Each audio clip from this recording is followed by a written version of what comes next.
बदकिस्मती और बेबसी की इससे बड़ी तस्वीर और क्या हो सकती है कि जिस दिन एक लड़की ने अपनी ज़िंदगी के सबसे हसीन सपने देखने थे, उसी दिन वो अपनी शादी के जोड़े को कफन करार दे रही है।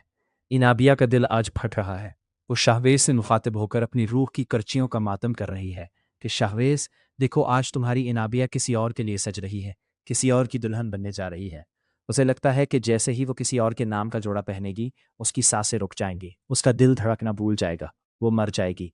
दूसरी तरफ शाहवेज है, जिसकी आवाज़ में पछतावे की नमी है, जो खुद को इन तमाम हालात का जिम्मेदार समझता है। वो इनाबिया से मिन्नत कर रहा है कि आज का दिन, आज की तकलीफ बस मेरे लिए सह जाओ। मैं वादा करता हूँ कि आने वाली ज़िंदगी में तुम्हें इतनी खुशियाँ दूंगा कि तुम ये कड़े लम्हे भूल जाओगी। मगर इनाबिया का यकीन डगमगा रहा है। उसे लगता है वो सिर्फ शाहवेज की थी और किसी और के लिए तैयार होना उसकी मौत का परवाना है। इसी असना में घर के दूसरे कोने में मरियम है, जो खामोशी से हालात की चक्की में बस रही है। उसकी माँ बेनिश उसे कहती है कि जल्दी से कपड़े इस्त्री करके तैयार हो जाओ, मगर मरियम के दिल में कोई अमंग नहीं, कोई शौक नहीं।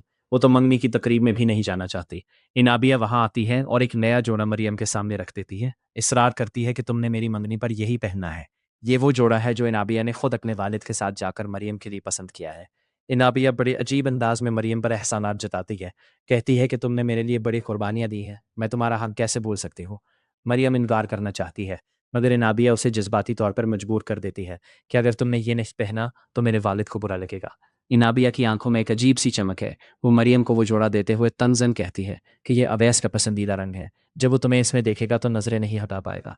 मैंने तुम दोनों को एक दूसरे के लिए मजीद तरह पाने का पूरा इंतजाम कर रखा है। दूसरी तरफ शाहवेज के घर में कोहराम मचा है। उसकी माँ सुल्ताना परेशान है कि शाहवेज अब तक घर नहीं आया और उसका फ़ोन भी बंद है। हैदर उसे तसल्ली देने की कोशिश करता है, मगर माँ का दिल किसी अनहोनी के खौफ से लरज़ रहा है। उसे लगता है कि शाहवेज की तबीयत ख़राब है या वो किसी बड़ी मुश्किल में है। निम्रा भी परेशान है कि शाहवेज ने कुछ खाया पिया नहीं, वो तो जैसे जीते जी मर रहा है। शाहवेज का दिल मरियम और अनाबिया के दरमियान होने वाले उस खेल में बुरी तरह टूट चुका है। वो बार बार खुद से सवाल करता है कि अनाबिया ने ऐसा क्यों किया। क्या वो वाकई ऐसी थी? क्या उसने दोस्ती का यही हक अदा करना था?